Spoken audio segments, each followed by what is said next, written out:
con más de 2 décadas en el mundo de la radio. Hola, ¿qué tal mi gente? Quien tiene el placer de hablar para ustedes es Katy Ashram, la 44.949 certificado de locución. Llega ahora con su podcast Un Cafecito con Katy Ashram, para que escuches y veas en YouTube un contenido interesante. Recuerda suscribirte, darle like y activa la campanita para que no te pierdas ningún episodio. Un Cafecito con Katy Ashram.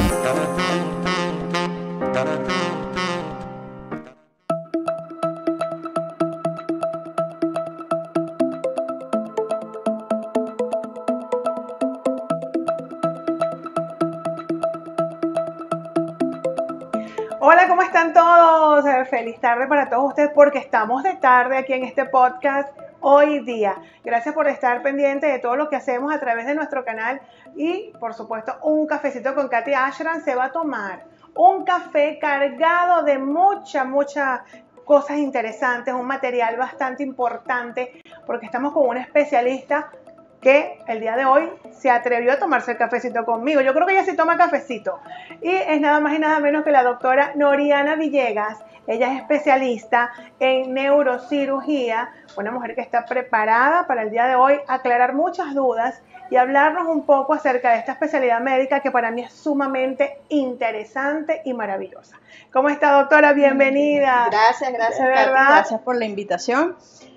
Bueno, sí, soy especialista en neurocirugía, manejo tanto las patologías cerebrales como de columna vertebral, tanto en adultos como en pacientes pediátricos. Qué bueno, doctora. Doctora, la neurocirugía, qué maravilla, porque usted tiene ese cerebro, como que se dice, en sus manos, literal. Usted lo tiene en las manos. Usted agarra los pensamientos de nosotros y los transforma en cosas maravillosas. Doctora, ¿qué es un neurocirujano? Ok, mi reina. Un neurocirujano es un especialista que se encarga de realizar el examen físico, hacer el diagnóstico, el tratamiento, ya sea quirúrgico o médico, así como el seguimiento de todas las patologías del sistema nervioso central que incluyen el cerebro y la columna, que recordemos que dentro de la columna tenemos la médula espinal. Sí, es verdad, es una parte muy importante porque también quería saber, aparte de esto, ¿qué diferencia hay entre un neurólogo y un neurocirujano? ¿Es lo mismo? ¿Atienden lo mismo? Las dos especialidades, lo que pasa es que el neurólogo es un especialista médico clínico, nosotros somos especialistas de la parte quirúrgica, es decir, una de las diferencias sería que nosotros tenemos la facultad para poder operar los pacientes, en cambio los neurólogos, ellos especializan más en el manejo de enfermedades neurológicas más de tipo crónica, es decir, por ejemplo la epilepsia, las enfermedades neurodegenerativas como la esclerosis múltiple, el Alzheimer, el Parkinson, e incluso entre ambas especialidades podemos apoyarnos porque a veces hay patologías, por ejemplo como la epilepsia o el Parkinson, donde a veces el tratamiento es refractario, es decir, que no logran mejorar las condiciones del paciente, entonces ahí es donde ellos interconsultan con nosotros y nosotros por medio de una subespecialidad de nosotros que es la cirugía funcional, podemos hacer cierto tipo de procedimientos en la cual ayudamos a mejorar el paciente. O sea, que quiere decir, doctora, que un paciente que tiene Parkinson o Alzheimer no puede ser intervenido quirúrgicamente, ese paciente. Tienen criterios para eso, o sea, uno de los criterios sería que el paciente sea refractario al tratamiento, es decir, que no mejore el tratamiento, pero tiene ciertas indicaciones. Y por ejemplo, la enfermedad, o sea, en el caso del Alzheimer y el Parkinson, ellos son unos pacientes que es con la edad avanzada o se puede ver en casos de personas jóvenes. Hay casos reportados en personas jóvenes, o sea, menores de 50 años. Sin embargo, esta es una enfermedad frecuentemente que la vas a ver después de los 60 años de edad. O sea, y otra cosa, a veces, bueno, yo conozco muchas personas, doctoras, que tienen Alzheimer. Incluso tengo cercanos a mí que tienen Parkinson. Esas son enfermedades del sistema nervioso como tal, ¿verdad? Uh-huh. Eso se produce, ¿por qué? Porque un paciente se convierte en una persona con Alzheimer o con Parkinson. ¿Qué lo lleva en el transcurso de su vida a padecer esta enfermedad? Normalmente, o sea, las teorías hablan de cambio genético, predisposición genética. A veces simplemente no logras dar con una causa específica, de eso, pero es que cada patología de esa tiene un sustrato diferente, es decir, una alteración diferente. Por ejemplo, en el Parkinson es porque hay un daño a una estructura que se llama la sustancia negra dentro del cerebro, que es la que se encarga de la producción de la dopamina. Al no haber la producción de dopamina, no se pueden realizar los movimientos de forma coordinada, y por eso es que tú ves que las personas con Parkinson tienen los movimientos lentos, descoordinados, tienen temblor, tienen rigidez, pero precisamente es por una falta de eso. En el Alzheimer es que hay una degeneración a nivel neuronal, lo que va causando de que se vayan perdiendo poco a poco las facultades dentro del paciente. O sea que si por ejemplo hay suplementos o hay medicaciones, medicinas, que esa dopamina esté elevada en el paciente y se pueda mantener un estilo de vida. Sí, es realmente el medicamento en primera instancia, o el tratamiento que tú vas a indicar en un paciente con Parkinson siempre va a ser, en este caso, la levodopa-carbidopa, que es un agonista precisamente de la dopamina. Exacto. Ese es el principal objetivo. Sin embargo, tienes que manejar las otras complicaciones o las otras cosas, que es la rigidez y otros síntomas, que tienes otras medicaciones para eso. Igual que en el paciente con Alzheimer, hay ahorita incluso estudios genéticos donde la persona puede saber si va a tener probabilidades, y sobre todo si tiene antecedentes familiares, de padecer de esta enfermedad, de manera que pueda de repente hacer cambios en su estilo de vida para tratar de minimizar el riesgo o las probabilidades o el avance muy rápido de la enfermedad.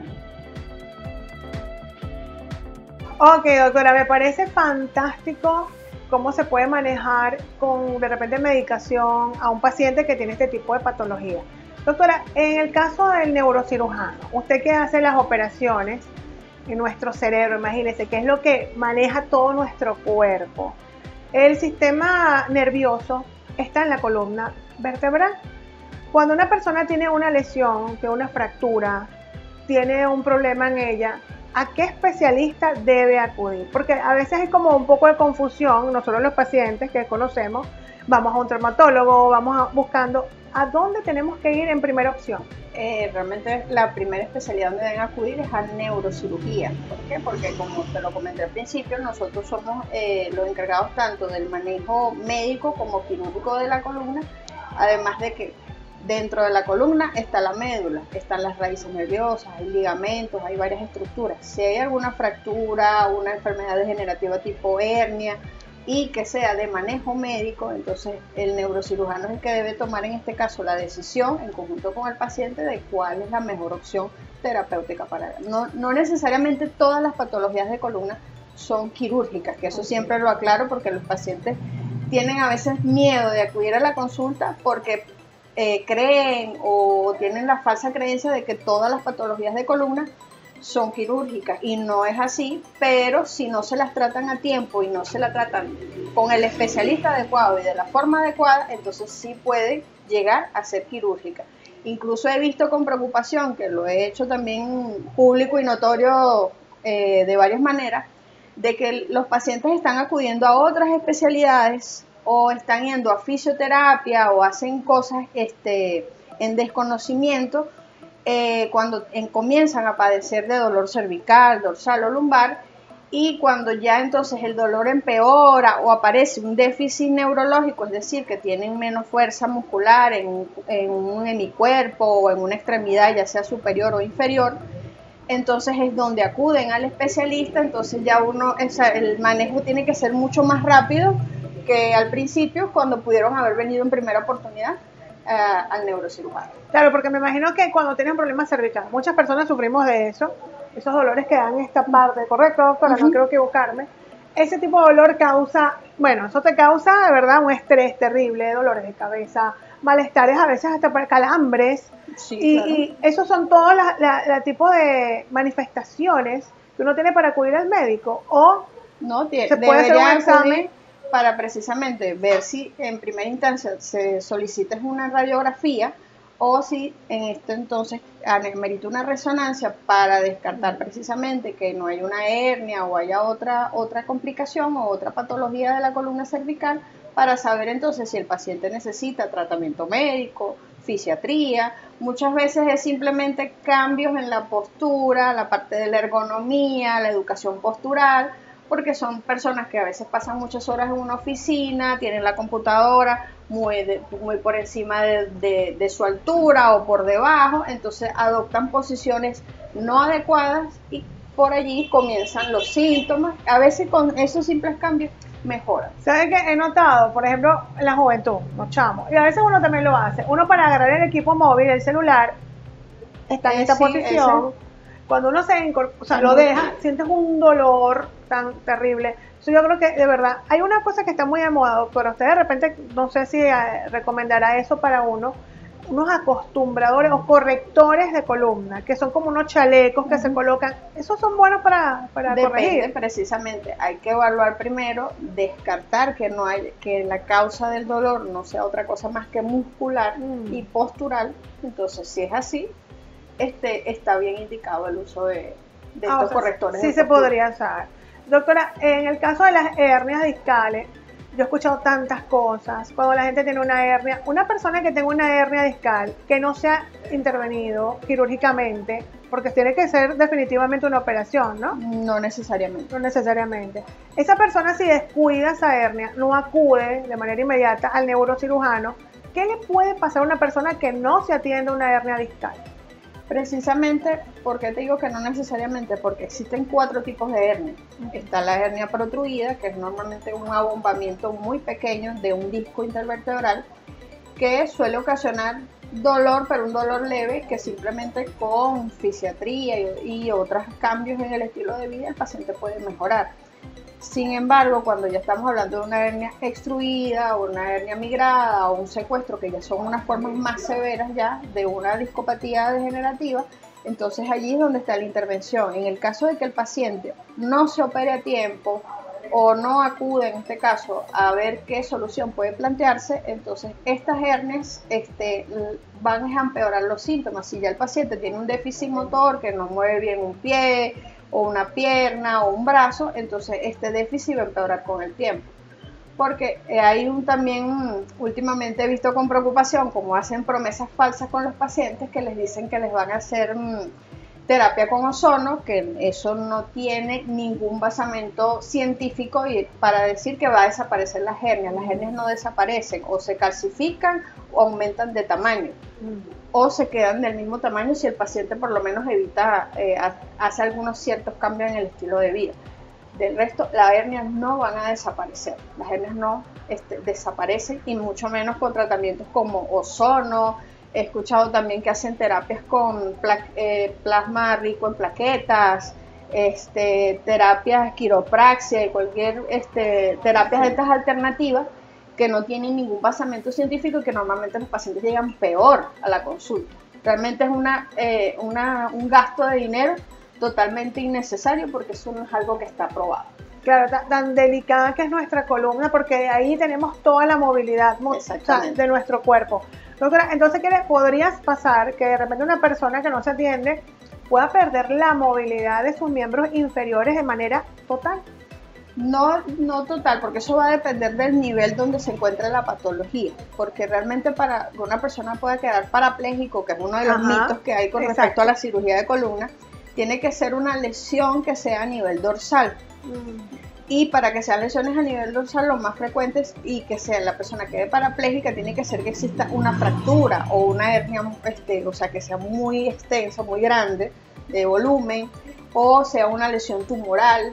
Son las que frecuentemente van a desencadenar. En cambio, cuando los pacientes tienen patologías de columna lumbar, porque la médula llega al borde inferior de la primera vértebra lumbar. Posterior a eso viene lo que es la cola de caballo, que son las raíces que van le van a dar la sensibilidad y la movilidad a las piernas. Entonces, normalmente si hay alteraciones allí o hay múltiples hernias, van a ir perdiendo poco a poco. Puede ser que muevan más una pierna que otra o sientan más una pierna que otra, porque es dependiendo de cómo esté la compresión. Hace 2 días, 48 horas, yo operé a una paciente precisamente que tenía varias hernias lumbares, y en este caso, bueno, ya por la edad, que las hernias estaban calcificadas, en este caso la indicación fue la laminectomía descompresiva, que es que se retira la parte posterior de la columna, la lámina, y se quita el ligamento que también está hipertrofiado, dándole espacio precisamente para que no tenga dolor. Qué bueno, gracias a Dios que existen estas operaciones que son, de repente no son tan invasivas, o son invasivas, doctora. No, siguen siendo invasivas, pero ya esta es una opción diferente a como se hubiese hecho en una primera instancia, que se pudo haber retirado la hernia si hubiese sido años atrás. Doctora, ¿y la osteoporosis? Eso también que daña la columna, los huesos, cuando ya va hacia la columna, un paciente que le dicen como que no, eso está como una galleta. Yo he escuchado que hablan así algunas personas. Ya la columna deja de movilizarse el paciente porque tiene esto allí, cuando tiene una metástasis que hace en la columna, en el caso de que tenga como cáncer, pues que tenga cáncer, se afecta toda la columna, ya el paciente no puede caminar, se le comienza a parar su cuerpo, los brazos, las piernas, pierde movilidad. Con respecto a la osteoporosis es porque hay una baja calidad en lo que es el material óseo que está dentro, por ejemplo, si es en la columna, dentro de la vértebra, que es que la vértebra ya no tiene la misma resistencia. Por no tener esta misma resistencia y esta buena calidad, tiene mayor predisposición precisamente a hacer fracturas y ella va perdiendo su altura. Al perder la altura se pierde precisamente esto, que es el balance sagital de la columna, que permite que tenga una curvatura. Y esto, cuando alguna de estas estructuras, ya sea los cuerpos vertebrales, que es la parte ósea, o los discos, pierde su altura o su configuración normal, es ahí donde tú hablas de inestabilidad. Esto produce, y la inestabilidad genera muchísimo dolor. Claro. Entonces la osteoporosis, precisamente el tema es también, además de proporcional el tratamiento, en estos casos cuando existen estas fracturas también existen ciertos tipos de procedimientos que son de manejo ambulatorio, que se llama, por ejemplo, uno es la vertebroplastia, que es que se coloca un cemento dentro de esa vértebra que está fracturada para volverle a dar el tamaño, para que vuelva a tener la altura adecuada, y los pacientes automáticamente mejoran el dolor. He escuchado eso del cemento, algo así. Es un término que a veces la gente dirá cemento. Con respecto a las metástasis espinales, que también me preguntaste, las metástasis espinales, ya eso habla de que ya, por ejemplo, la enfermedad oncológica está sistémica, es decir, que así como hay células dentro del tumor primario, o sea que puede ser ya sea pulmón, riñón o cual sea el primario, posteriormente vamos a ver células que se trasladan, en este caso, a la columna. Entonces, dependiendo precisamente de la ubicación, ya sea cervical, dorsal o lumbar, donde se ubique, va a producir los síntomas, ya sea dolor cervical, lumbar. Si es de cervical, también va a producir alteraciones a nivel de los miembros superiores.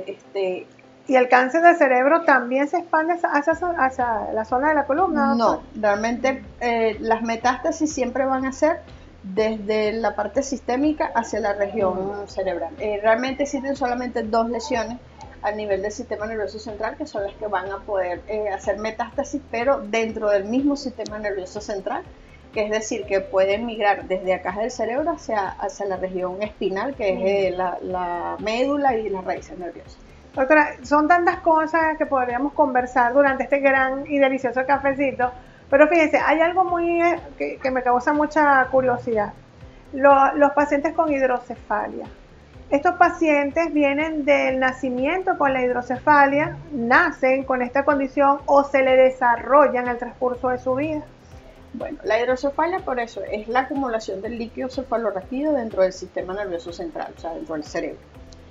Puede ser de 2 maneras, puede ser congénita, como tú bien lo estás comentando, o sea que pueden nacer con eso, y eso tiene una consecuencia que es al momento de la formación del embrión, que son las primeras 12 semanas del embarazo, no hubo la formación del sistema nervioso central de forma adecuada, lo cual produce trastornos de migración neuronal, entre otras alteraciones fisiopatológicas, lo que conlleva a que puedan hacer hidrocefalia, que en la mayoría de los casos nunca está sola, sino que puede estar acompañada de otras patologías, incluso del mismo sistema nervioso central, por ejemplo, la espina bífida.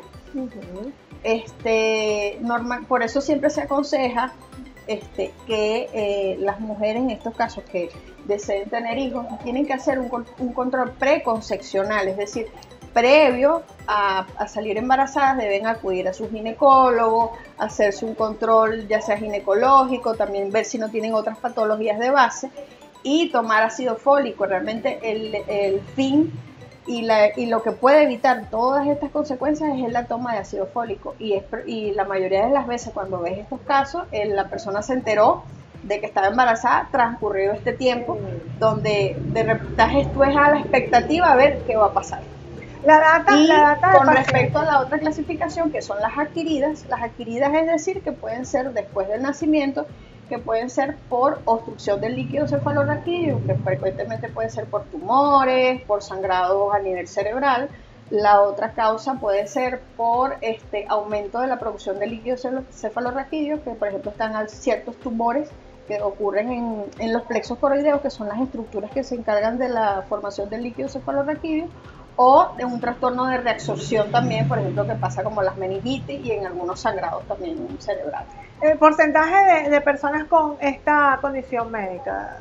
Mira, realmente no es alto, no es un porcentaje alto, porque realmente en eso sí hemos mejorado bastante, bueno. Por ejemplo, con los controles prenatales, aunque no son óptimos, pero sí se ha mejorado bastante, porque incluso hay estudios que tú puedes realizar antes de las 15 semanas, donde puedes detectar si en este caso el embrión o el feto viene con alguna afectación.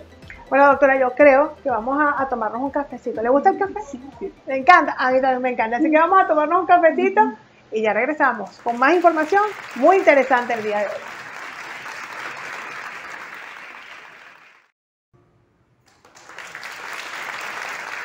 Ok, bueno, continuamos aquí un cafecito con Katy Asham. Qué rico está el café, está muy bueno. ¿Le gusta el guayollito? Bien cargado, doctora. Bien cargado. Oye, usted que es neurocirujano, ¿eso es un estimulante? ¿Es bien o es mal tomar cafecito?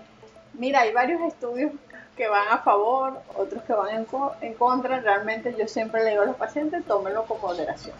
Exacto, todo poquito a poco, pasito a pasito. Las cosas son mejores, sí, porque dejar el café es como complicado. Los venezolanos somos muy de café en la mañana, en la tarde, pero bueno, con moderación, un poquitico de cafecito. Doctora, está muy interesante el contenido de hoy. Estamos conversando para mí, esta especialidad de la medicina, para mí es fascinante. Siento de que ustedes tienen un poder como médicos de salvar tantas vidas, de ayudar a tantas personas. ¿Cómo sabemos nosotros, como pacientes, cuándo debemos acudir a un neurocirujano? ¿Qué alarma debe encender o qué síntomas para llegar a usted, doctora? Normalmente los síntomas más frecuentes, bueno, dependiendo de dónde sea la patología, por ejemplo, cerebral, uno de los signos cardinales o de alarma de muchas patologías es la cefalea o dolor de cabeza. Sobre todo si esta se hace persistente en el tiempo, aumenta en intensidad, se irradia a varias zonas, o sea, comenzó de una manera, después fue cambiando su patrón. Es allí donde deben acudir al especialista para evaluar y ver de qué se trata, porque existen muchas patologías que pueden comenzar o desencadenarse simplemente por una cefalea, o ese es el síntoma que ya te indica a ti de que algo está pasando. Yo conozco muchas personas que lo ven como algo común, normal. Ay, tengo mucha migraña, me voy a tomar una pastillita, entonces calmo el malestar, pero no me hago ver con un especialista. Sí. Sería entonces importante acudir al neurocirujano. Siempre igual para descartar ya sea una migraña, que es ya también otra patología del sistema nervioso central, o sea la causa precisamente el síntoma de otras patologías como por ejemplo tumores o algún sangrado o alguna patología vascular también que pueden ocasionar dolor de cabeza. Doctora, en el caso de, ahorita me comentó algo que me dejó así como impactada, en verdad no lo sabía, me estoy enterando. Podemos tener entonces abscesos, se llama, ¿verdad? O sea, sí. En el cerebro. Cerebrales sí, también en la columna, en la región espinal, pero eso tiene que existir ciertas condiciones previas. Un paciente que está inmunosuprimido, es decir, que tengan una patología donde su sistema inmune no sea competente, alguna infección persistente, ya sea de contigüidad, por ejemplo, de la parte de otorrinolaringología, o sea, que sea de senos paranasales, que sea una otitis, que pueden desencadenar a la aparición de un acceso cerebral posterior. Y para poder extirparlo, obviamente tiene que ser quirúrgico, sí. ¿O no? Sí, en este caso, la única resolución de estos casos es la cirugía, porque hay que hacer tanto el drenaje en este caso del líquido, en este caso del acceso, así como el retiro de la cápsula. Los tumores. doctora, que es una parte que todo paciente cuando va a un neurocirujano no quiere escuchar ese diagnóstico. O te dicen, mira, tienes un tumor. Los tumores pueden ser benignos y malignos. Sí, correcto. Eso de acuerdo al grado de replicación de las células. Pues por eso los clasificamos de tumores, realmente nosotros los clasificamos de bajo grado o de alto grado de malignidad. Y los dos, el desenlace es cirugía.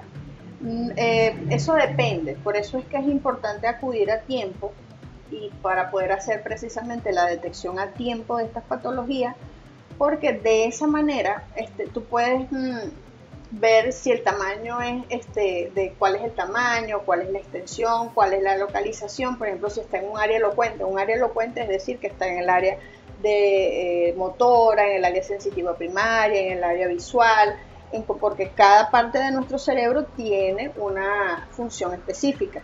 De allí, dependiendo de eso, tú puedes hacer distintos procedimientos que no necesariamente lleven a una cirugía abierta cerebral. Por ejemplo, recientemente, hace 15 días, realicé una cirugía a una paciente de 42 años con una lesión difusa. Difusa es decir, que no había un plano o no tenía una forma específica el tumor, sino que ocupaba 3 lóbulos, en este caso 3 lóbulos cerebrales del lado derecho. Y afortunadamente no tenía déficit neurológico. En este caso se hizo una cirugía, en este caso de primer nivel, que fue la realización de una toma de biopsia vía estereotáxica, que es un aparato que se coloca como un marco que va ajustado acá al cráneo, y por medio de las imágenes, en este caso de la tomografía, tú haces con un cuadro de coordenadas cartesianas, haces el cálculo de unos targets o objetivos de donde tú vas a introducir una aguja muy delgadita y tomas biopsia de esos puntos, y eso se manda a anatomía patológica para precisamente dar con el nombre exacto de la lesión y de allí darle quimioterapia o radioterapia dependiendo sea el caso. Doctora, ¿y la tecnología y la ciencia? ¿Cómo van de la mano en su especialidad médica? Realmente nosotros estamos casados con la ciencia. Hay muchos avances, incluso dentro de acá de Venezuela existen muchos equipos, y por eso es que lo he comentado varias veces, que a veces dicen que los presupuestos de nosotros, por ejemplo, cuando hacemos el tema de las cirugías, el aparataje que utilizamos nosotros en quirófano. ¿Por qué? Porque precisamente nosotros nos apoyamos muchísimo en la tecnología para tratar de limitar las secuelas y dejar al paciente con la mejor calidad de vida. Precisamente es una de estas cosas, ahorita cuando hablemos de las redes sociales las pueden buscar, que he puesto varias fotos de cirugías de eso. Se hacen cirugías, por ejemplo, con el paciente despierto, donde se hace un tipo de anestesia donde el paciente no siente dolor, pero está consciente para realizar ciertas cosas o maniobras para nosotros tratar de ver que no haya una secuela importante. También existe otro procedimiento que no es una cirugía abierta, por ejemplo la radiocirugía, que es que en lesiones que son menores de 4 centímetros, se hace, es como decir que fuera radioterapia, pero en este caso hay un aparato que colima el rayo y hace que entre en una zona específica, solamente llegando el rayo a esa zona que tú necesitas, sin hacerle daño con la radioterapia al resto del tejido cerebral. Oh, impresionante, doctora. Lo que usted me está contando pareciera como una escena de una película de ciencia ficción, de que estén operando un paciente y que esté despierto y que usted esté hablando con él. Claro, porque me imagino que en el cerebro está la parte auditiva, visual, se maneja todo, y si hay una lesión puede dejar un paciente puede quedar inhabilitado. Exacto. Y si tiene un talento, si... Precisamente, yo incluso en mi cuenta de Instagram tengo un video de un guitarrista que tenía también una lesión tumoral, y para realizar el momento de la exéresis, en ese momento se despertó al paciente para que el paciente tocara la guitarra y ver que no fuese perdiendo la facultad de tocar la guitarra mientras estaba en la cirugía. Claro, imagínense qué maravilla, de verdad la felicito, doctora, es una carrera, una parte maravillosa de la medicina. Doctora, ¿dónde podemos conseguirla a usted? Estos pacientes que ameritan ir a neurocirujano, ¿dónde podemos conseguir a la doctora Villegas aquí en Venezuela? Yo sé que está en varias ciudades, pero ¿dónde está usted? Yo, particularmente siempre me encuentro en la ciudad de Caracas. Tengo varios consultorios allá, incluso cuando entren en las redes sociales van a poder ubicar. También estoy en Valencia, en el Centro Integral de Salud Jesús de Nazaret, y acá en Villa de Cura, Estado de Aragua, acá en Fumasac. Aquí estoy aproximadamente cada 15, cada 20 días. Igual siempre me pueden buscar por mi teléfono de ubicación porque realmente siempre estoy disponible para responderle a los pacientes. ¿Nos puede regalar el número telefónico, doctora? Mi número de teléfono de contacto es 0424-190-7969 y mi Instagram es @noripisobil, o sea, las primeras 3 letras de mi apellido, que son Villegas. Doctora, usted me estuvo comentando que también participa en un canal, en un programa que podemos verla a través de la televisión. ¿Dónde la podemos ver? Sí, recientemente, bueno, en una entrevista ya va a salir, igual hay otras que ya están, incluso están cargadas dentro del Instagram, que es en @actitud saludable con Anabel Estrada. Bueno, ya hemos tocado varios tópicos con respecto a la columna, la migraña, los aneurismas cerebrales. También hace unos meses también estuve en la revista Encartas, también que hizo hacen también un podcast hablando con especialistas de diferentes ramos, no solamente de la parte médica, sino que ellos van llamando especialistas de varios ramos. Qué bueno, doctora, porque así la gente tiene mayor información. De repente, a veces por ignorar muchos puntos, nosotros como pacientes no acudimos al especialista y comenzamos a ir a otros lugares donde no es la competencia de lo que tenemos, y de verdad se nos alarga más el camino, y cuando llegamos a las manos de usted, que es lo que nos toca ir a un neurocirujano, ya venimos con la salud muy deteriorada, sí, con muchos problemas de base. Es importante siempre, cuando el paciente vea que tiene cefalea o dolor de cabeza ya de forma repetitiva, que no mejore con los tratamientos, que cambie el patrón, acuda a la consulta. Si usted tiene alteraciones visuales aunado al dolor de cabeza, también tiene alteraciones del habla, del entendimiento, de la conducta, tiene disminución o pérdida de la fuerza muscular en una extremidad o en un hemicuerpo, alguna parálisis facial. Recordemos que dentro de nuestro cerebro tenemos 12 pares de nervios craneales que se encarga cada uno de una función específica, ya sea de la parte olfatoria, de la parte visual. Ahí tenemos 3 encargados de los movimientos oculares. Tenemos el 5.º par que se encarga de en este caso de la sensibilidad de la cara, el 7.º par o nervio facial que se encarga de los movimientos de la cara, el 8.º se encarga de la audición y del equilibrio, fíjense muchas veces, y 9º, 10º y 12º también tienen que ver con la parte de la deglución, de los movimientos de la lengua. Incluso está el 10º, que por eso se llama nervio vago o errante, porque llega incluso hasta la parte intestinal y tiene que ver hasta con la secreción, precisamente hasta del ácido gástrico. Wow. La gente no tiene idea de la importancia que es y que muchas veces van y tienen algún tipo de patología. También los pacientes que tienen eventos cerebrovascular también. Sí, nosotros los valoramos acá en esta consulta. Incluso el fin de semana publicamos que fue preocupante que durante viernes, sábado y domingo de Semana Santa, los últimos 3 días, se ingresaron por la emergencia 7 casos de enfermedad cerebrovascular, ya sea isquémica o hemorrágica y una transitoria, y casi todos eran porque no estaban tomando la medicación o la habían abandonado por diversas razones. Terrible, o sea, nunca abandonar la medicación sin ir al especialista antes. El especialista la coloca, el especialista la quita. ¿Cierto, doctor? Entonces, tantas cosas que nos podemos ahorrar. Yo quiero aprovechar, doctora, darle las gracias en nombre de todas las personas que nos están viendo, que estamos buscando información, que estamos mejorar nuestra salud, bueno, necesitamos mejorar nuestra salud y a veces, bueno, no sabemos dónde acudir, a qué especialista. Ya lo saben entonces, aquí tenemos a la doctora Noriana Villegas. Ella es una tremenda especialista que nos acompañó el día de hoy y sabemos un poquito más y hemos conocido un poquito más acerca del mundo de la neurocirugía. Doctora, mil gracias de verdad por acompañarnos y esperando que nos volvamos a ver. Ese consultorio, bueno, es su casa, cuando quieran pueden venir acá y bueno, podemos retransmitir bastante información que es bastante necesario, sobre todo ahorita con ciertas personas que se llaman influencer y realmente lo que hacen es realmente darle más trabajo a usted. Darle más trabajo a los doctores, por favor, no hagan esas cosas. Recuerden seguirla en Instagram porque constantemente la doctora están colocando videos muy informativos para que usted siempre esté al tanto de lo que está actual, lo que está en tendencia en el mundo de la doctora. Y también damos ejemplos para que los pacientes vean cómo es la evolución, cómo pueden presentarse las patologías, lo que se va resolviendo. Bueno, doctora, agradecida por haberse tomado este café conmigo. Y muchísimas gracias a todos ustedes por ver este episodio. Y quédate allí, recuerda seguirnos. Un cafecito con Katy Ashram, tu podcast. Cuídense mucho. Con más de 2 décadas en el mundo de la radio. Hola, ¿qué tal mi gente? Quien tiene el placer de hablar para ustedes es Katy Ashram, la 44.949 certificado de locución. Llega ahora con su podcast Un cafecito con Katy Ashram. Para que escuches y veas en YouTube un contenido interesante.